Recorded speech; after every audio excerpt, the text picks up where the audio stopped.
ओम शांति। 17/1/2025 बाबा के महावाक्य हैं।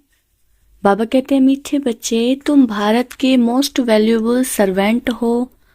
तुम्हें अपने तन मन धन से श्रीमत पर इसे राम राज्य बनाना है। प्रश्न, सच्ची अलौकिक सेवा कौन सी है जो अभी तुम बच्चे करते हो? उत्तर, तुम बच्चे गुप्त रीति से श्रीमत पर पावन भूमि सुखधाम की स्थापना कर रहे हो।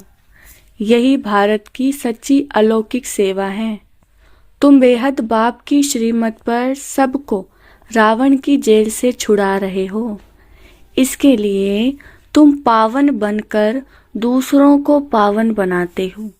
गीत, नयनहीन को राह दिखाओ प्रभु। ओम शांति। हे प्रभु ईश्वर परमात्मा कहने और पिता अक्षर कहने में कितना फर्क है। हे ईश्वर, हे प्रभु कहने से कितना रिगार्ड रहता है, और फिर उनको पिता कहते हैं तो पिता अक्षर बहुत साधारण है। पिताएं तो ढेर के ढेर हैं। प्रार्थना में भी कहते हैं हे प्रभु, हे ईश्वर। बाबा क्यों नहीं कहते? है तो परमपिता ना, परंतु बाबा अक्षर जैसे दब जाता है, परमात्मा अक्षर ऊंचा हो जाता है। बुलाते हैं हे प्रभु, नयनहीन को राह बताओ। आत्माएं कहती हैं बाबा, हमको मुक्ति, जीवन मुक्ति की राह बताओ।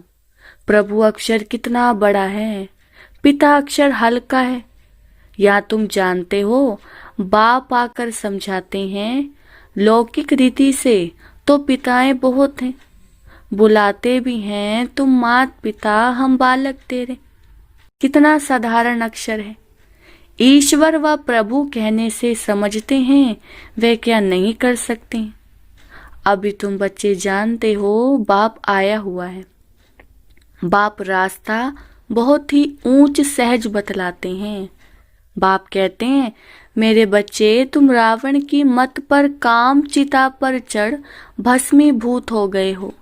अब मैं तुमको पावन बनाकर घर ले जाने आया हूँ। बाप को बुलाते भी इसलिए हैं कि आकर पतित से पावन बनाओ। बाप कहते हैं, मैं आया हूँ तुम्हारी सेवा में। तुम बच्चे भी सब भारत की अलौकिक सेवा में हो, जो सर्विस तुम्हारे सिवाय और कोई कर नहीं सकते। तुम भारत के लिए ही करते हो। श्रीमत पर पवित्र बन और भारत को बनाते हो। बापू गांधी की भी आश थी कि राम राज्य हो। अब कोई मनुष्य तो राम राज्य बना न सके, नहीं तो प्रभु को पतित पावन कह क्यों बुलाते। अब तुम बच्चों को भारत के लिए कितना लव है। सच्ची सेवा तो तुम करते हो, खास भारत की और आम सारी दुनिया की। तुम जानते हो भारत को फिर से राम राज्य बनाते हैं। जो बापूजी चाहते थे वह हद का बापूजी था, यह फिर है बेहद का बापूजी। यह बेहद की सेवा करते हैं, यह तुम बच्चे ही जानते हो। तुम्हारे में भी नंबरवार यह नशा रहता है कि हम राम राज्य बनाएंगे। गवर्नमेंट के तुम सर्वेंट हो, तुम दैवी गवर्नमेंट बनाते हो। तुमको भारत के लिए फकुर है। जानते हो सतयुग में यह पावन भूमि थी, अब तो पतित है। तुम जानते हो अभी हम बाप द्वारा फिर से पावन भूमि व सुखधाम बना रहे हैं। सो भी गुप्त, श्रीमत भी गुप्त मिलती है। भारत गवर्नमेंट के लिए ही तुम कर रहे हो। श्रीमत पर तुम भारत की ऊंच ते ऊंच सेवा अपने तन मन धन से कर रहे हो। कांग्रेसी लोग कितना जेल आदि में गए, तुमको तो जेल आदि में जाने की दरकार नहीं। तुम्हारी तो है ही रूहानी बात। तुम्हारी लड़ाई भी है 5 विकारों रूपी रावण से, जिस रावण का सारे पृथ्वी पर राज्य है। तुम्हारी यह सेना है। लंका तो एक छोटा टापू है, यह सृष्टि बेहद का टापू है। तुम बेहद के बाप की श्रीमत पर सबको रावण की जेल से छुड़ाते हो। यह तो तुम जानते हो कि इस पतित दुनिया का विनाश तो होना ही है। तुम शिव शक्तियां हो। शिव शक्ति यह गोप भी हैं। तुम गुप्त रीति भारत की बहुत बड़ी सेवा कर रहे हो। आगे चल सबको पता पड़ेगा। तुम्हारी है श्रीमत पर रूहानी सेवा। तुम गुप्त हो, गवर्नमेंट जानती नहीं कि ये बीके तो भारत को अपने तन मन धन से श्रेष्ठ सचखंड बनाते हैं। भारत सचखंड था, अब झूठ खंड है। सच तो एक ही बाप है, कहा भी जाता है गॉड इज ट्रूथ। तुमको नर से नारायण बनने की सत्य शिक्षा दे रहे हैं। बाप कहते हैं कल्प पहले भी तुमको नर से नारायण बनाया था। रामायण में तो क्या क्या कथाएं बैठ लिख दी हैं। कहते हैं राम ने बंदर सेना ली। तुम पहले बंदर मिसल थे, एक सीता की तो बात नहीं। बाप समझाते हैं कैसे हम रावण राज्य का विनाश कराए, राम राज्य स्थापन करते हैं।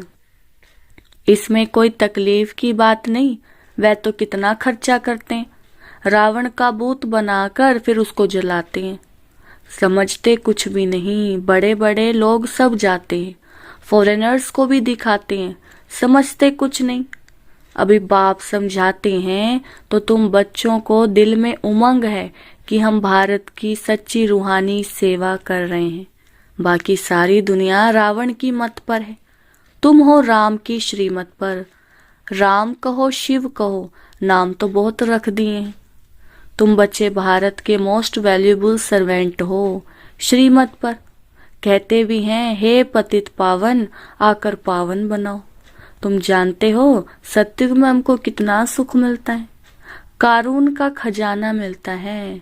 वहाँ एवरेज आयु भी कितनी बड़ी रहती है।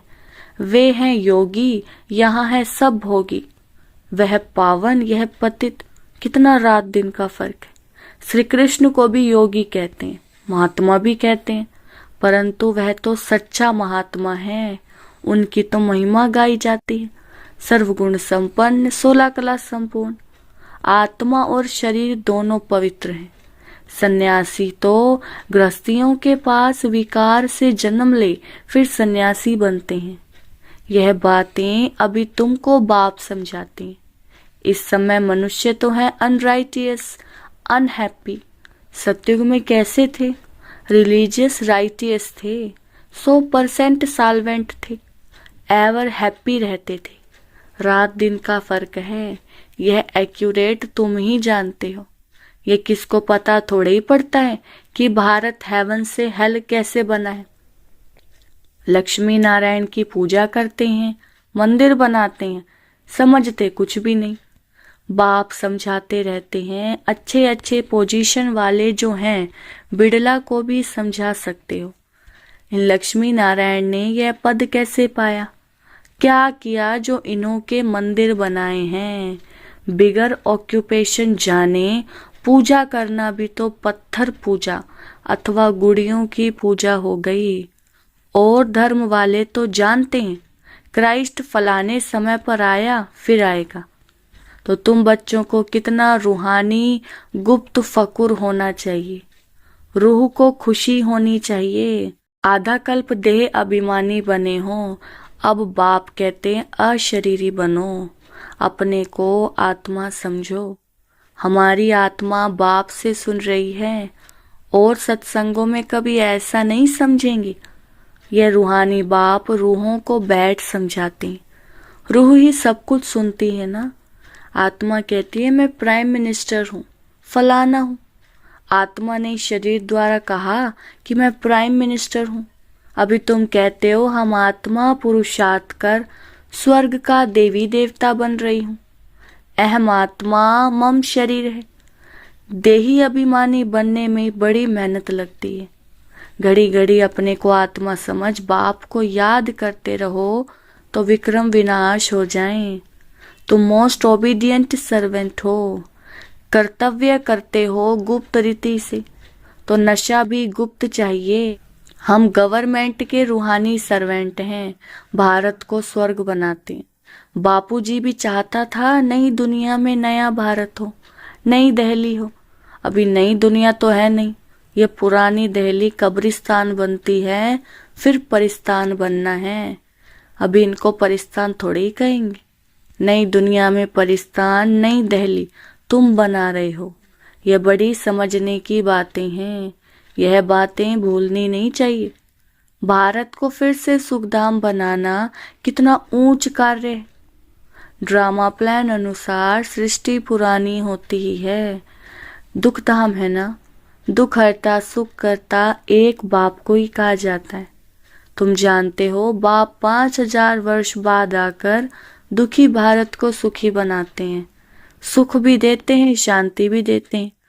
मनुष्य कहते भी हैं मन की शांति कैसे मिले। अब शांति तो शांति धाम स्वीट होम में ही होती है। उसको कहा जाता है शांति धाम, जहाँ आवाज नहीं, गम नहीं, सूर्य चांद आदि भी नहीं होते। अभी तुम बच्चों को यह सारा ज्ञान, बाप भी आकर ओबीडियंट सर्वेंट बना है ना, लेकिन बाप को तो बिल्कुल जानते ही नहीं, सबको महात्मा कह देते हैं। अब महान आत्मा तो सिवाय स्वर्ग के कभी हो नहीं सकते। वहां आत्माएं पवित्र हैं, पवित्र थी तो पीस प्रॉस्पेरिटी भी थी। अभी प्योरिटी नहीं है तो कुछ नहीं है, प्योरिटी का ही मान है। देवताएं पवित्र हैं तब तो उनके आगे माथा टेकते हैं। पवित्र को पावन, अपवित्र को पतित कहा जाता है। यह है सारे विश्व का बेहद का बापूजी। ऐसे तो मेयर को भी कहेंगे सिटी फादर। वहां थोड़ी ही ऐसी बातें होंगी, वहां तो कायदे से राज्य चलता है। बुलाते भी हैं, हे पतित पावन आओ। अब बाप कहते हैं पवित्र बनो, तो कहते हैं ये कैसे होगा, फिर बच्चे पैदा कैसे होंगे, सृष्टि कैसे वृद्धि को पाएगी। उनको ये पता नहीं कि लक्ष्मी नारायण संपूर्ण निर्विकारी थे। तुम बच्चों को कितना ओपोजिशन सहन करना पड़ता है। ड्रामा में जो कल्प पहले हुआ है वही रिपीट होता है। ऐसे नहीं कि ड्रामा पर रुक जाना है, ड्रामा में होगा तो मिलेगा। स्कूल में ऐसे बैठे रहने से कोई पास हो जाएंगे क्या? हर एक चीज के लिए मनुष्य का पुरुषार्थ तो चलता है। पुरुषार्थ बगैर पानी भी मिल ना सके। सेकंड बाय सेकंड जो पुरुषार्थ चलता है वह प्रारब्ध के लिए। यह बेहद का पुरुषार्थ करना है, बेहद के सुख के लिए। अभी है ब्रह्मा की रात, सो ब्राह्मणों की रात, फिर ब्राह्मणों का दिन होगा। शास्त्रों में भी पढ़ते थे परंतु समझते कुछ नहीं थे। यह बाबा खुद बैठकर रामायण भागवत आदि सुनाते थे, पंडित बन बैठते थे। अभी समझते हैं वह तो भक्ति मार्ग है। भक्ति अलग है, ज्ञान अलग चीज है। बाप कहते हैं तुम काम चिता पर बैठ सब काले बन गए हो। श्री कृष्ण को भी श्याम सुंदर कहते हैं ना। पुजारी लोग अंध श्रद्धालु हैं, कितनी भूत पूजा है। शरीर की पूजा गोया 5 तत्वों की पूजा हो गई। इसको कहा जाता है व्यभिचारी पूजा। भक्ति पहले अव्यभिचारी थी, एक शिव की ही होती थी। अभी तो देखो क्या क्या पूजा होती रहती है। बाप वंडर भी दिखाते हैं, नॉलेज भी समझा रहे हैं, कांटों से फूल बना रहे हैं। उनको कहते ही हैं गार्डन ऑफ फ्लावर्स। कराची में पैरे पर एक पठान रहता था, वह भी ध्यान में चला जाता था। कहता था हम बहिश्त में गया, खुदा ने हमको फूल दिया। उनको बड़ा मजा आता था। वंडर है ना, वह तो 7 वंडर्स कहते हैं। वास्तव में वंडर ऑफ वर्ल्ड तो स्वर्ग है, यह किसको भी पता नहीं है। तुम्हें कितना फर्स्ट क्लास ज्ञान मिला है, तुमको कितनी खुशी होनी चाहिए। कितना हाईएस्ट बाप दादा है और कितना सिंपल रहते हैं। बाप की महिमा गाई जाती है, वह निराकारी निरहंकारी है। बाप को तो आकर सेवा करनी है ना। बाप हमेशा बच्चों की सेवा कर उनको धन दौलत दे, खुद वानप्रस्थ अवस्था ले लेते हैं, बच्चों को माथे पर चढ़ाते हैं। तुम बच्चे विश्व के मालिक बनते हो। स्वीट होम में जाकर फिर स्वीट बादशाही आकर लेंगे। बाप कहते हैं हम तो बादशाही नहीं लेंगे। सच्चा निष्काम सेवाधारी तो एक बाप ही है। तो बच्चों को कितनी खुशी रहनी चाहिए, परंतु माया भुला देती है। इतने बड़े बाप दादों को भूलना थोड़ी चाहिए। दादा की मिल्कियत का कितना फक्र रहता है। तुमको तो शिव बाबा मिला है, उनकी मिल्कियत है। बाप कहते हैं मुझे याद करो और दैवी गुण धारण करो। आसुरी गुणों को निकाल देना चाहिए। गाते भी हैं मुझ निर्गुण हारे में कोई गुण नहीं, निर्गुण संस्था भी है। अब अर्थ तो कोई समझते नहीं, निर्गुण अर्थात कोई गुण नहीं, परंतु वह समझते थोड़े ही हैं। तुम बच्चों को बाप एक ही बात समझाते हैं, बोलो हम तो भारत की सेवा में हैं, जो सबका बापूजी है, हम उनकी श्रीमत पर चलते हैं। श्रीमत भगवत गीता गाई हुई है। अच्छा, मीठे मीठे सिकिलदे बच्चों प्रति माता पिता बाप दादा का याद प्यार और गुड मॉर्निंग। रूहानी बाप की रूहानी बच्चों को नमस्ते। हम रूहानी बच्चों की रूहानी बाप दादा को नमस्ते नमस्ते, गुड मॉर्निंग।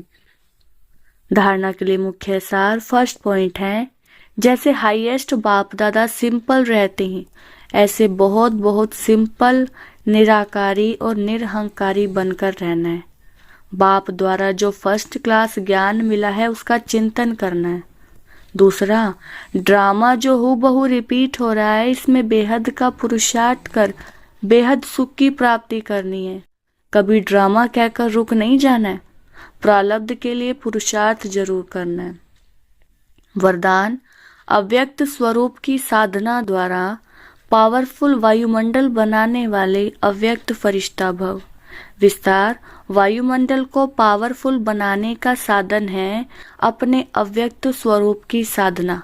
इसका बार बार अटेंशन रहे, क्योंकि जिस बात की साधना की जाती है उसी बात का ध्यान रहता है।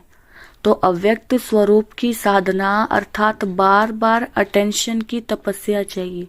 इसलिए अव्यक्त फरिश्ता भव के वरदान को स्मृति में रख शक्तिशाली वायुमंडल बनाने की तपस्या करो, तो आपके सामने जो भी आएगा वह व्यक्त और व्यर्थ बातों से परे हो जाएगा। स्लोगन, सर्वशक्तिमान बाप को प्रत्यक्ष करने के लिए एकाग्रता की शक्ति को बढ़ाओ। अपनी शक्तिशाली मनसा द्वारा सकाश देने की सेवा करो। जैसे अपने स्थूल कार्य के प्रोग्राम को दिनचर्या प्रमाण सेट करते हो, ऐसे अपनी मनसा समर्थ स्थिति का प्रोग्राम सेट करो। जितना अपने मन को समर्थ संकल्पों में बिजी रखेंगे तो मन को अपसेट होने का समय ही नहीं मिलेगा। मन सदा सेट अर्थात एकाग्र है तो स्वतः अच्छे वाइब्रेशन फैलते हैं, सेवा होती है। अच्छा, ओम शांति।